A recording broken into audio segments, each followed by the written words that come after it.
KGBV Ponduru principal Soumya అనే అమ్మాయి media ముందుకు వచ్చి ఈ నియోజకవర్గ ఎమ్మెల్యే తనను మానసికంగా శారీరకంగా వేధిస్తున్నాడు అని చెప్పి, ఇంకా తను ఏదైతే కోరుకుంటున్నాడో అది నేను చేయకపోయేసరికి తనను తీసుకువెళ్ళి కంచిలి కేజీబీవీకి ట్రాన్స్ఫర్ చేశారని, నేనే గాని తను అనుకున్న తను ఏదైతే కోరుకుంటున్నాడో తనకు లొంగిపోయి ఉంటే నేను మళ్ళీ అదే ప్లేస్లో ఉండేదాన్నని, నేను అలాంటి అమ్మాయిని కాదని, అలా నేను చేసుంటే నాకు ఈ వేదికలు ఏవి ఉండేవి కాదని చెప్పేసి ఆవిడ క్లియర్గా అనేక మీడియా సమావేశాల్లో చెప్పడం జరిగింది. ఈ 2-3 రోజులు మీరందరూ చూశారు.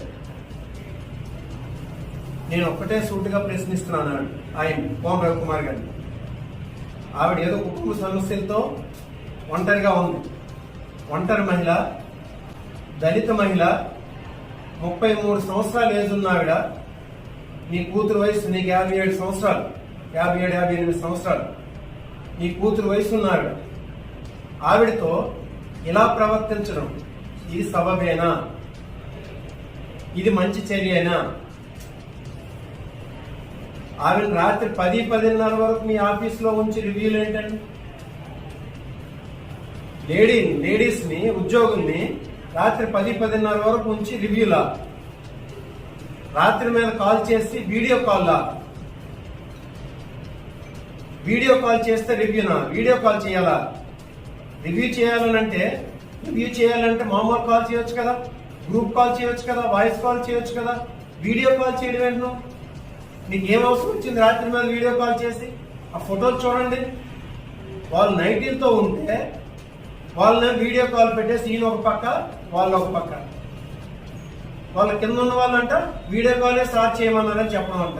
ఎందుకోసం అది ఏం పని? అది ఎంత అసభ్యంగా ఉంది. సమాజంలో తిరుగుతున్నాం. నేను ఇందుకోసం ఎమ్మెల్యేగా ఎందుకుంది? నీ కూతురు వయసున్నాడు ఆవిడ. ఇది ఆలోచన చేయాలి. ఆవిడ ఎంతో బాధపడింది. నేను మొన్న వెళ్ళి వాళ్ళ ఇంటికి వెళ్ళి వాళ్ళ కుటుంబ సభ్యులందరినీ, వాళ్ళ మదర్ ఉన్నారు, ఆవిడ ఉన్నారు, వాళ్ళ బ్రదర్ ఉన్నారు, వాళ్ళందరూ ఉండేటప్పుడు ఆవిడని పరామర్శించడం జరిగింది. ఆవిడ ఎన్నో విషయాలు చెప్పింది. ఆయన నిజంగా ఆ రకంగా కోరుకున్నాడండి, లేక అదేగా నేను చేస్తుంటే ఈరోజు నాకు ఈ పరిస్థితి వచ్చేది కాదు అని చెప్పి ఆవిడ బహిరంగంగా నాతో నేను లోపల చెప్పింది, బహిరంగంగా మీడియా ముందుకు వచ్చి కూడా చెప్పింది. ఎందుక మిమ్మల్ని ఎమ్మెల్యేగా ఎందుకుంది ఈ నియోజకవర్గం?